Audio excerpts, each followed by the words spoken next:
Hello दोस्तों। आज हम बात करने जा रहे हैं एक ऐसे इंसान के बारे में जिसका जीवन बचपन से बहुत ही रोमांचक रहा है एवं जिसके साथ लाइफ में हमेशा ही रोमांचक चीज़ें होती रही हैं।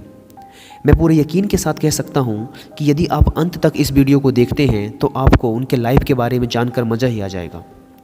तो दोस्तों, आज हम बात करने जा रहे हैं great MLM leader, motivational speaker एवं यूट्यूबर हर्षवर्धन जैन सर के बारे में। हर्ष जी का जन्म सन 1980 में जयपुर से 18 किलोमीटर दूर स्थित एक गांव के मिडिल क्लास परिवार में हुआ था। हर्षवर्धन जी के पिताजी जयपुर डेयरी में वेटनरी डॉक्टर का काम करते थे, जो कि एक गवर्नमेंट जॉब थी। वह उनकी माता जी हाउसवाइफ थी। हर्ष ने अपनी क्लास 7th तक की पढ़ाई गांव के सरकारी स्कूल से, 8th एवं 9th क्लास उन्होंने जयपुर की टैगोर स्कूल से, 10th क्लास बीकानेर में अपने ताऊजी के यहाँ से, व 11th एवं 12th क्लास खंडेलवाल स्कूल से कंप्लीट की। जब हर्ष के माता पिता की शादी हुई तो शादी के 11 वर्ष तक उनकी कोई संतान नहीं हुई। और इंडिया में जब किसी शादीशुदा जोड़े के यहाँ संतान नहीं होती तो लोग पंडित जी के यहाँ जाते हैं। तब पंडित जी ने 2-3 दिन तक कुंडली का मिलाप करके हर्ष के पिताजी से बोला कि धीरज रखिए, क्योंकि महापुरुषों को आने में टाइम लगता है। हर्षवर्धन अपने गांव के स्कूल से लेकर LLB तक हमेशा पढ़ाई में एवरेज ही रहे, लेकिन वे बताते हैं कि क्योंकि वे अपने स्कूल के सबसे शैतान बच्चे हुआ करते थे, इसलिए टीचर्स उन्हें क्लास कैप्टन बना दिया करते थे, जिससे क्लास में शांति रह सके, जिसकी वजह से वे फर्स्ट क्लास से लेकर LLB तक हमेशा क्लास कैप्टन रहे। चैट विद सुरेंद्र वत्स के एक एपिसोड में अपने बचपन के बारे में बात करते हुए हर्षवर्धन बताते हैं कि जब वे 3-4 साल के रहे होंगे तभी से वे अपने घर से 1 किलोमीटर की दूरी पर स्थित तालाब पर जाने लगे थे, जिससे वह 5-6 साल तक की उम्र में एक अच्छे तैराक बन चुके थे तथा गांव के बड़े बच्चों को देखकर पहले 4 से 8 फीट, फिर 10 से 15 फीट और फिर 40-40 फीट गहरे कुओं में उतरने की आदत डाल ली। इतनी गहरी जगहों में तैरने की वजह से वो कई बार उनके पिताजी उन्हें तालाब से घर तक पीटते हुए ले जाया करते थे। इस तरह से 10-11 साल तक की उम्र तक हर्ष तैरने में महारत हासिल कर चुके थे। हर्ष कहते हैं कि अपने बचपन के इस दौर में वे एक तैराक बनना चाहते थे, लेकिन इस तरह प्रोफेशनली आगे ना बढ़ने की वजह से वे तैराक ना बन सके। हर्ष बताते हैं कि 11-12 वर्ष की उम्र तक आते आते उनके अंदर क्रिकेट खेलने का भूत सवार हो गया था। वे पूरे दिन भूखे ही क्रिकेट खेलते रहते थे, या फिर उनके घर वालों को उन्हें ग्राउंड तक खाना पहुंचाने आना पड़ता था, क्योंकि उनके अंदर क्रिकेट का इतना ज़्यादा भूत उचड़ा था कि उन्हें घर वालों की तरफ से पिट जाना मंजूर था, लेकिन क्रिकेट छोड़ना नहीं। अपने बचपन के दिनों में हर्ष अपने इलाके के सबसे धुरंधर बैट्समैन हुआ करते थे। डिस्ट्रिक्ट लेवल तक की सारी ट्रॉफी बनवाना, जीतना, अपने गांव में 5-7 सीमेंटेड पिचेस बनवाना, टूर्नामेंट करवाना, ये सारे काम हर्षवर्धन ही अपने गांव में किया करते थे। हर्षवर्धन ने टूर्नामेंट में खेलते हुए 19 सेंचुरीज मारी थी। चैट विद सुरेंद्र वत्स के एक एपिसोड में बात करते हुए हर्ष मजाक में कहते हैं कि मेरे नाम दुनिया की सबसे फास्टेस्ट 29 बॉल में सेंचुरी मारने का रिकॉर्ड है। जब सुरेंद्र वत्स से पूछते हैं कि यह कैसे, तो उन्होंने कहा कि 37 साल की उम्र में रिटायरमेंट के बाद मैंने 20-22 साल के बच्चों के साथ एक टूर्नामेंट खेला, जहां पर मैंने 29 बॉल पर सेंचुरी मार दी। तैराकी एवं क्रिकेट के अलावा हर्ष को बचपन में एक्टिंग करने व गाना गाने का भी शौक़ था।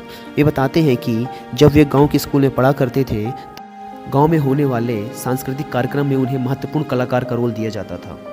जब वे 9 साल के थे तब उन्होंने गांव के सांस्कृतिक कार्यक्रम में एक ग्वाले का नाटक किया था, जिसमें उस जमाने 1989 में उन्हें 1100 रुपये का पुरस्कार दिया गया था। तो इस तरीके से हर्षवर्धन जैन जी का बचपन बड़े ही हंसी खुशी व मस्ती के साथ बीता। अपनी स्कूली शिक्षा खत्म करने के बाद हर्षवर्धन जैन ने BSc करने के लिए एक कॉलेज में दाखिला लिया, पर हर्ष का पढ़ाई में मन लगता ही कहाँ था। उन पर तो क्रिकेट खेलने का भूत ही सवार था, जिसका परिणाम यह हुआ कि वे BSc फर्स्ट ईयर में फेल हो गए। ये फेल होना था या कि उनके आत्मसम्मान को ठोस लगना। जब वे फेल हुए, उसी दिन से उन्होंने अपनी हीरो पुक स्कूटर की चाबी, जो कि उनके फादर ने उन्हें कॉलेज जाने के लिए दिलाई थी, वापस रखी और बस से कॉलेज जाना शुरू कर दिया, जहां पर उन्हें 3 रुपये रोज किराए के रूप में अपने पिताजी से मिलते थे। लेकिन वे घर से मेन मार्केट तक आने जाने का किराया 1 रुपये पैदल चल के बचा लिया करते थे, तथा 3 दिनों बाद 3 रुपये इकट्ठे होते तो कॉलेज से जाते वक्त जयपुर की एक जगह चांद पोल पर 3 रुपये की कड़ी कचौड़ी खाया करते थे। BSc फर्स्ट ईयर में फेल होने के बाद उन्होंने दर्शन शास्त्र चुना। वो आगे की कॉलेज दर्शन शास्त्र से ख़त्म की। दर्शन शास्त्र में उनका काफ़ी इंटरेस्ट था, उसे पढ़ने में उन्हें बड़े मज़े आया करते थे। लेकिन जब वे साल 2000 में अपनी कॉलेज के सेकेंड ईयर में थे, तब उनके एक दोस्त ने उनसे आकर कहा कि चल, अमेरिका की एक कंपनी आई है जो कि ज़िंदगी बदलने की बात कर रही है।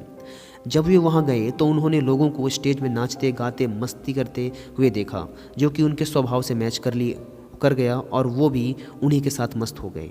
तो इस तरह से हर्षवर्धन जैन जी की नेटवर्क मार्केटिंग में एंट्री हुई। लेकिन नेटवर्क मार्केटिंग का सफ़र इतना आसान कहाँ। ज्वाइन होने के 2 महीने तक वे अपने दोस्त रिश्तेदारों से यह कहते रहे कि आओ जुड़ जाओ ज़िंदगी बदल जाएगी, आओ जुड़ जाओ ज़िंदगी बदल जाएगी, लेकिन उनकी एक ज्वाइनिंग ना हुई। तब उन्होंने अपने अपलाइन से जाकर वो सारी ट्रेनिंग्स ली जो कि एक कुशल नेटवर्क मार्केटर में होनी चाहिए, और फिर उन्होंने नेटवर्क मार्केटिंग में सन 2001 में दिल से मेहनत की और फिर पीछे मुड़कर ना देखा और वे एमएलएम इंडस्ट्री के ही बन के रह गए। लेकिन सन 2006 में उनकी पहली कंपनी बंद होने की वजह से उनका सब कुछ फिर से जीरो हो गया। लेकिन उन्होंने फिर से नई एमएलएम कंपनी के साथ शुरुआत की, वह फिर से पहले की तुलना में दोगुनी कमाई की। लेकिन सन 2011 में कुछ मनी सर्कुलेशन करने वाली एमएलएम कंपनीज़ की वजह से सरकार ने सभी एमएलएम कंपनी को बंद कर दिया। तब सन 2011 में अपनी इंडस्ट्री के बचाव के लिए हर्षवर्धन जैन सर को 37 दिनों के लिए जेल भी जाना पड़ा। और वे बताते हैं कि उन 37 दिनों में जेल में बैठे बैठे उन्होंने 70 किताबें पढ़ ली थी, जो शायद वो बाहर रहते तो कभी न पढ़ पाते। वो कहते हैं ना कि खुदकिस्मत है वो लोग जो कि ख़राब परिस्थितियों में भी मौके ढूंढ लिया करते हैं। तो हर्षवर्धन जैन सर उन्हीं कुछ खुशकिस्मत लोगों में से एक हैं। हर्षवर्धन सर जैसे और अन्य लोगों के प्रयास से सन 2016 में भारतीय सरकार ने एमएलएम के ऊपर एक गाइडलाइन बनाई, जिससे एमएलएम को इंडिया में एक कानूनी स्थायित्व मिला।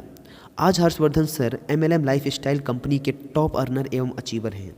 आज उनके पास मर्सिडीज़, BMW जैसी कारें व शानदार बंगले हैं, और आज वे लोगों को अपने मोटिवेशनल सेमिनार में जीवन में सही संस्कारों को अपनाकर आगे बढ़ने के लिए प्रेरित करते हैं।